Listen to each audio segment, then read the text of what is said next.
As Graham said, we're starting a series on Daniel, and the title that I was given for the series is An Eschatological Hope in the Age of ISIS, Brexit, and Trump. In the age of bad systems and bad leadership, an eschatological hope. There isn't a lot of eschatology here in the first two chapters that I've been given, except implied, and I'll be mentioning that along the way. But this first sermon is more about how Daniel copes with living in an age like that of ISIS, like that of Brexit, like that of Trump.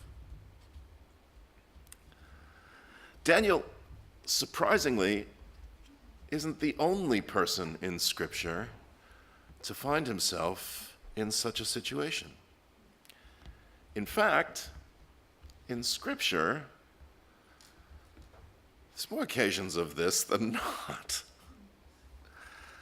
The obvious connection with Joseph won't have escaped you if you've looked at Daniel at all. Egypt rather than Babylon, but Joseph, who's given the interpretation of a dream and wins the admiration and the trust, apparently, of the leadership, pagan though it is. There's Joseph, there's Esther, to some extent there's David with Saul, Elijah. And they don't act the same way, all of them. They're all different, they're all individuals. So, what I'll say today about Daniel isn't a blueprint for how to do this, how to live in such an age. It isn't maybe a blueprint. It's not the only blueprint. You may be called to do something different than Daniel was called to do. But how Daniel deals with it, I think, is instructive.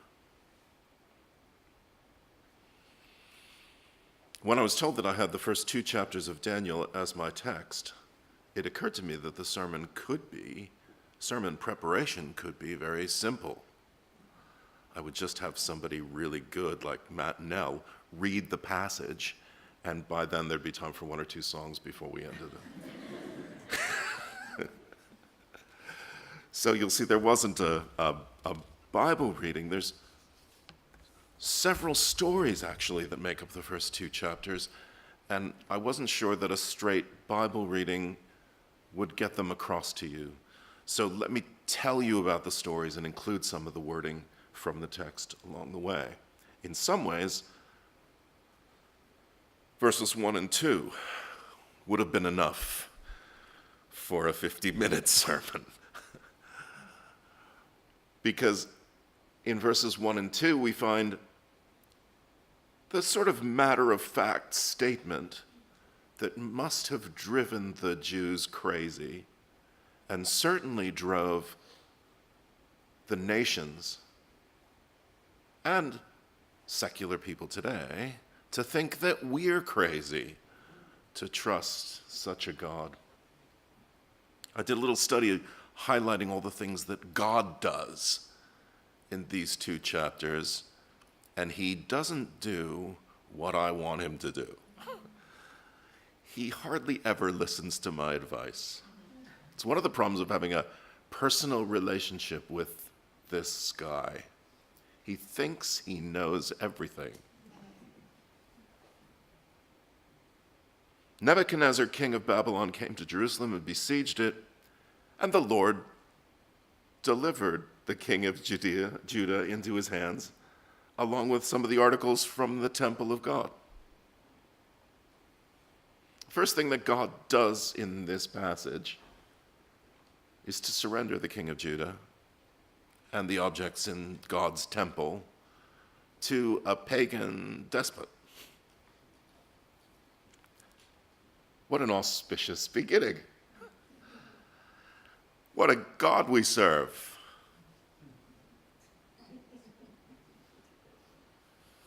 The king, acting in a very worldly way, takes hold of some of the royal family and nobility, the younger members of the royal family of Judah and nobility. Rather than putting them to death, he tries to subvert them. He was to teach them the language and literature of the Babylonians. And the king assigned to them a daily amount of food and wine from the king's table. They were to be trained for 3 years. It's a good number of years to undergo training. And after that, they were to enter into Nebuchadnezzar's service.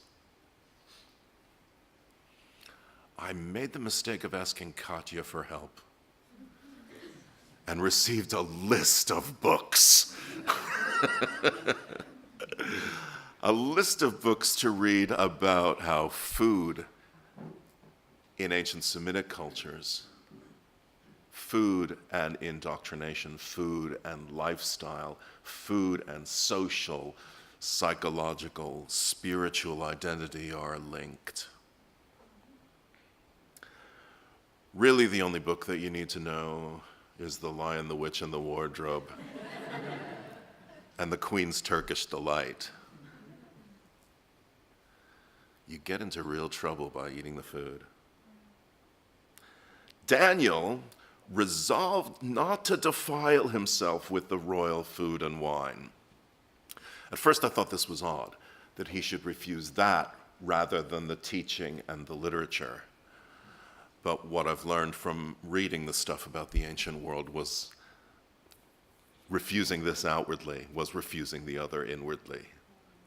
They're identical. The official complains to Daniel, "If I don't make you eat this food, the king will have my head." And Daniel's concerned about the official. But it's interesting, this is another thing that God does in the passage. He makes this minor official feel favorably towards these Jewish people.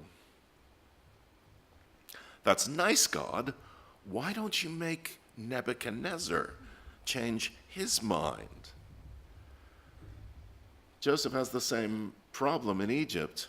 It's not unusual, and it's a pattern that you might look for. The minor officials, when you care about them, become favorable, thanks to God. So they don't have to eat the food because there's a test and they pass the test. They wind up eating just vegetables, which in the Old Testament is not a good thing. Vegan and vegetarianism are not yet promoted by the Old Testament. It's an awful thing, actually, in the Old Testament. So in Proverbs, right, it's better to be a vegetarian than to have that other problem. So all I'm saying is the fact here that Daniel is surviving well on vegetables is contrary to expectations in the ancient world. To these 4 young men, here's another thing that God does. To these 4 young men, Daniel and his companions, God gave knowledge and understanding of all kinds of literature and learning. Can you see the contrast that's set up? The Babylonians want them to learn Babylonian literature. And by the end, God gave them knowledge and understanding of all kinds, including Babylonian, we guess, which is interesting. Then comes a story that you're more likely to know, that occupies most of chapter 2, although the details of the story, I'm sure, are fuzzy in your minds, if they're at all. And that's the king of Babylon demonstrating his irrationality, self-centeredness, and so on. He has a dream. He calls his royal astrologers and wise men in, and they say, "Yeah, we'll tell you what the dream means. Tell us what the dream is." And he says, "You tell me." They have to tell him the dream as well as the interpretation, which they don't really like. "This is what I firmly decided," says Nebuchadnezzar. "If you do not tell me what my dream was and interpret it, I will have you cut into pieces and your houses turned into piles of rubble. The astrologers say, there's no one on earth who can do what the king asks. No king, however great and mighty, has ever asked such a thing of a magician or enchanter or astrologer. No one can do this. No magician, enchanter, astrologer. This made the king, what they said, nobody can do this, made the king so angry and furious, he ordered the execution of all the wise men in Babylon. Daniel heard about it, explained the matter to his friends, and he urged them to plead for mercy from the God of heaven concerning this mystery. To plead for mercy from the God of heaven. And he prays this to God. I think this is interesting because it's very different from what he says to the king. And this bothers me a little, and I'll talk to you about this bothering me in a bit. Here's what he prays to God. Praise be to the name of God forever and ever. Wisdom and power are his. He changes times and seasons. He deposes kings and raises them up. He gives wisdom to the wise and knowledge to the discerning. He reveals deep and hidden things. He knows what lies in darkness, and light dwells with him. I thank you and praise you, God of my ancestors. You have given me wisdom and power. You have made known to me what we asked of you. You've made known the dream of the king. So he goes to the king. The king says, hey, you able to tell me what I saw in my dream and interpret it? And Daniel replied, no wise man, enchanter, magician, or diviner can explain to the king the mystery he has asked about. But there is a God in heaven who reveals mysteries. He has shown King Nebuchadnezzar what will happen in the days to come. Then there's the dream. It's a large statue. This is the part that'll be fuzzy to you because it's a fuzzy kind of dream. The king has dreamt about a large statue, and the head is made out of gold, and the next part of it's made out of silver, and the next part of it's made out of bronze, and then the bottom of it is made out of like iron and other stuff. Clay is there too, and that kind of jazz. But there's also a rock cut out, not by human hands. So there's this man-made statue, and there's this rock formation. And what happens is, well, the head of the statue was made of gold, its thighs of bronze. What happens is the rock is going to smash all of it, from the soft gold to the strong iron. The rock that's not made by man is going to smash all of it. But here's what troubles me. We saw what Daniel said to God. Here's how he addresses the king. I think it'll trouble you too. Here's how he addresses the king. Your Majesty, you are the King of Kings. The God of heaven has given you dominion and power and might and glory. In your hands he has placed all mankind and the beasts of the fields and the birds of the sky. Wherever they live, he has made you ruler over all of them. And you are that head of gold. After you, another kingdom will arise, inferior to yours, silver rather than gold. Next, a third kingdom, one of bronze, will rule over the whole earth. Finally, there will be a fourth kingdom, strong as iron, for iron breaks and smashes everything. And as the iron breaks things to pieces, so it will crush and break all the others. Just as you saw, the feet and toes were partly clay, partly iron. This will be a divided kingdom, but it will have the strength of iron in it. In the time of those kings, the God of heaven will set up a kingdom that will never be destroyed, nor will it be left to another people. It will crush those kingdoms and bring them to an end, but it itself will endure forever. And then we come to the end of our passage. Nebuchadnezzar fell prostrate before Daniel and paid him honor and ordered that an offering and incense be presented to him. And the king said to Daniel, surely your God is the God of gods and the Lord of kings and revealer of mysteries, for you were able to reveal this mystery. And then the king placed Daniel in a high position and lavished many gifts on him. And he made him ruler over the entire province of Babylon and placed him in charge of all its wise men. Moreover, Daniel requested the king appoint Shadrach, Meshach, and Abednego, his pals, administrators over the province of Babylon, and Daniel himself remained at the royal court.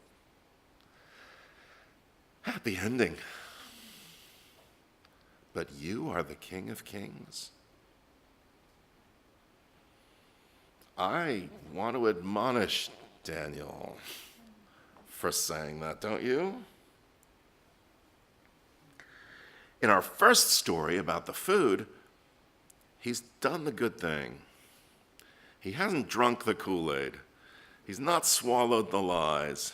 He's not had the Queen's Turkish delight. He's still calling himself Daniel, even though he gets another name. But more importantly, he and his friends refuse that royal food, refuse to be indoctrinated and become identified with Babylon.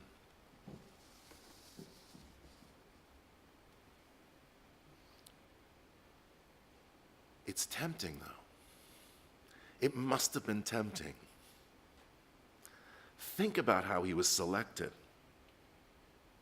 The king ordered the officials to bring to the king's service folks from the royal family and nobility, young men without any physical defect, handsome, showing aptitude for all kinds of learning, well-informed, quick to understand, and qualified to serve in the king's palace. Sort of like the admissions requirements here. Selected the special ones. And you get the top learning, you get the top food, you get the best. You deserve the best. We recognize you. It's tempting. It's tempting to fall in and identify with the folks who've selected you, who've praised you, to be on their side. Daniel doesn't do it.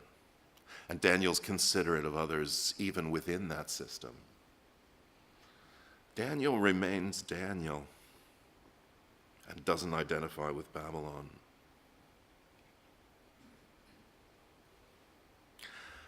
I think that's the first main point. There's three simple points like any good sermon. The first one is, if you're living in a corrupt system, if you're living under bad leaders, you don't drink the Kool-Aid. You don't identify with them.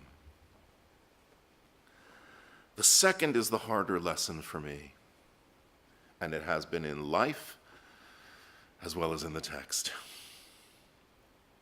You speak the lingo of the fallen world.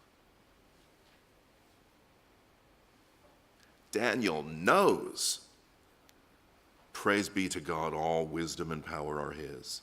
Daniel knows God deposes kings and raises kings. Daniel knows that God gives wisdom to the wise. Daniel knows that God has given wisdom to him. But Daniel does not say everything he knows. And he doesn't say it to the people within the system the way that he says it to God.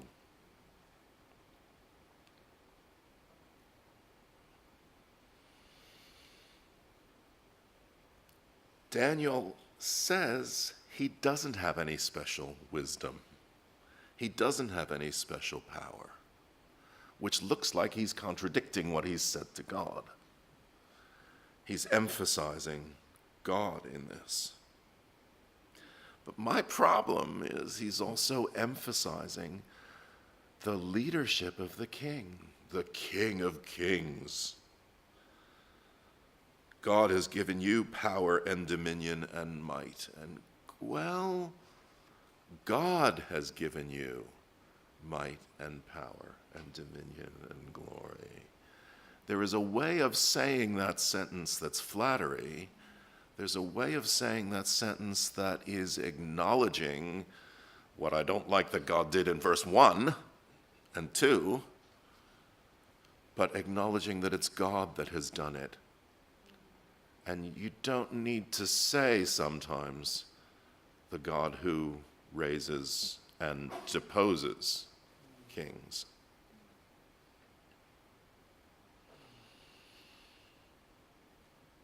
Daniel speaks the lingo of the fallen world. Daniel plays the game. Not all these Old Testament characters that I mentioned in similar situations do, but some do. Daniel plays the game, downplaying himself, but never God, downplaying himself and acknowledging that the king has this power. But while he speaks the language of the fallen world, the message is still the message of the kingdom. In a powerful way, Daniel is never saying, yes, yes, O king, yes, yes, yes. Daniel is saying, no, no, no, in the politest possible way that he can. Worldly language, divine message. And it happens, of course, from the beginning. Here is the best learning, here is the best food. No. No, thank you. One of those surprising things, again, to me, but also to the enemies of the gospel, when Daniel hears what's going on, and that the astrologers and magicians in the court are going to be killed because they couldn't do what God has allowed me to do. What a victory! Let the king, let the pagan king kill the pagan astrologers and pagan magicians, and then we'll see whose wisdom prevails. Daniel goes up to the official and says, do not execute the wise men of Babylon. Take me to the king, I'll interpret the dream. Do not execute. What caused the king to want to execute them? They went to the king and they said to the king's face, nobody can do what you asked. What is the first thing that Daniel says to the king? No one can do what you asked. If this is sucking up to the king, it is a very unusual sucking up.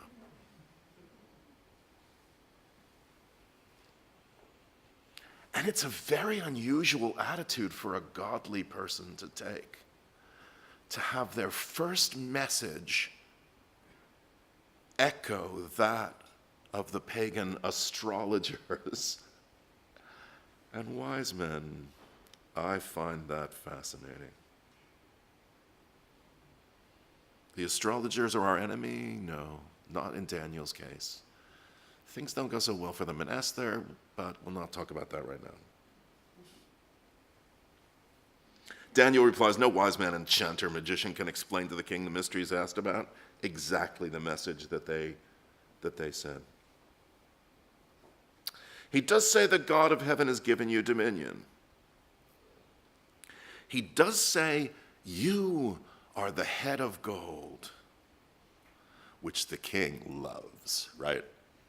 In fact, next chapter, next week, you're going to hear about how the king really takes this to heart, and he modestly goes off and makes a huge statue of himself in gold for all the people to worship and down to. You are the head of gold, and another kingdom is coming inferior to yours, only silver. Sucking up? When we get to the bottom of the statue, he says the fourth kingdom is as strong as iron, for iron breaks and smashes everything. Hang on a second. My kingdom is gold. I'm the head, but the kingdom of at the bottom smashes everything. Iron is a lot stronger than gold. Your kingdom is soft in the head. There are implications in the dream that Daniel does not shy away from. He knows that God has given this guy authority. He does not shy away from saying very clearly, it's not authority that's going to last. And not only because of God's judgment, but because of the judgment of other kingdoms. Iron breaks and smashes everything. And in the time of those kings, the iron and clay kings, the God of heaven will set up a kingdom that will never be destroyed and will crush all those kingdoms and bring them to an end, and it will endure forever.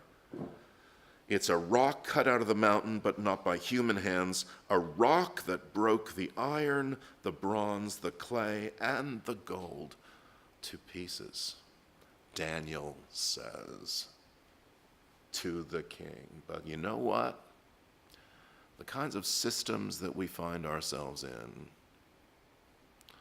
are still thinking about the head of gold and started sketching out the plans for the statue already. We speak the lingo of the world. We tell the message of God. But don't be surprised if the folks that you're speaking to are stuck in the lingo of the world and don't get the message of God. Not because you haven't made it plain, but because of who they are. And then the ending. The ending. The ending is not the ending. I've been given 2 chapters because it has a happy ending at the end of chapter 2. But in chapter 3 and in chapter 4, things get dire again because the ending is not the ending. This is a problem that I've fallen into again and again. Because you think of the issues like a series of chess matches or board games. I won. And it's clear I won. The other person knows I've won. I've won, it's over. It's not over. Life is not a board game or a series of board games. Life is about relationship. Life is more like marriage or parenting. It's not about winning individual skirmishes, believe me. The ending? No. For Joseph, maybe it was the ending. We don't hear a lot. We do hear some stuff. And I wonder if it's the same with Joseph. The king in both cases puts the person in charge. You write the report. You design the program. You're in charge. You win. You have greater wisdom than anyone. But don't be surprised if the report is ignored or if the program is used for purposes you never intended. Joseph stored the grain on the lean years. But then the Egyptians sold it back to the people in the lean years. The Egyptians sold it year after year so that the people had no money left, wind up selling their land to Pharaoh, wind up selling themselves into slavery to Pharaoh. And the program that looked so good that Joseph was put in charge of, being able to feed the country and foreigners because they stored grain during the fat years, wound up being used by Pharaoh to enslave the entire country. Joseph and Shadrach and Meshach and Abednego are put in charge of things. The end of chapter 2. Hooray, we won. No. Just as they were selected because they were beautiful, because they were smart, because you're so special. Now come and be part of us. Now they've done what the king wanted and interpreted the dream. You're so special. Come and be one of us. No. No. The ending is not the ending. No. Conclusions living in a less than ideal world. Don't drink the Kool-Aid. Don't swallow the lies. Don't even swallow the flattery. By threats or by flattery, they would like to remake you in their own image. And Jesus had words for that. Do we pay taxes to Caesar or not? In whose image was that coin made? Give to Caesar the things that were made in Caesar's image. Keep for God the things that are made in the image of God. You are made in the image of God. Your identity is in God. Whether you're in danger of death or whether you're promoted to the top, your identity is not the image of Caesar, but the image of God. Don't drink the Kool-Aid. Humble yourself and play the game. Use the worldly lingo. Don't be afraid to acknowledge the place of the leader and what they need you to do. They are, to their limited degree, in charge. When you're before the customs official in the airport and they ask you unreasonable questions and to do unreasonable things, that's their domain, and you say, yes, sir. Humble yourself and play the game, use the worldly lingo, but keep the divine message. Number 3. Don't hold back from repeating disagreements that infuriated in the past. No one can do this thing you ask. And don't hold back from the message that you have to give. Do they have ears to hear? If they do, they will go beyond the gold head. If they don't, they don't. This is Daniel's way of coping. It's not every Old Testament character's way of coping. It's not a way that I tell you you need to cope. But learn from Daniel. I think Paul did. I think Paul follows Daniel. I think Paul follows Jesus. I think the Romans passage that's used about the government in Romans 13, I think deliberately calls to mind Jesus taxes Caesar. Romans 13, 6-11. This is also why you pay taxes, for the authorities are God's servants who give their full time to governing. Give everyone what you owe them. Listen to the wording. Give everyone what you owe them. If you owe taxes, pay taxes. If revenue, then revenue. If respect, then respect. If honor, then honor. And do this understanding the present time. Here's the eschatology. This isn't the end. And God deposes kings as well as raises them. Give them what they deserve, if they deserve it. Things in the image of Caesar belong to Caesar, but you are in the image of God, and you belong to God, not Nebuchadnezzar. He's still God. When we're desperate, he's still God. He's still God. And your identity is not theirs. But also, your identity is not in the struggle necessarily. You may be called to be in that struggle. There were people called to be against slavery. There were people called to be against this and against that. Daniel was not called to be in the anti-Nebuchadnezzar party. This is a mistake that you can fall into easily too when you're in these situations. Your identity is not going to become Babylon. Your identity, though, is not going to become anti-Babylon. Your identity is in God. But you look them in the eye, doggone it, and you say, with respect, no. And the eschatological rock that destroys the man-made statues, build your kingdom here, Lord. Build your kingdom here. D sooner, D better, which is the actual translation of Maranatha.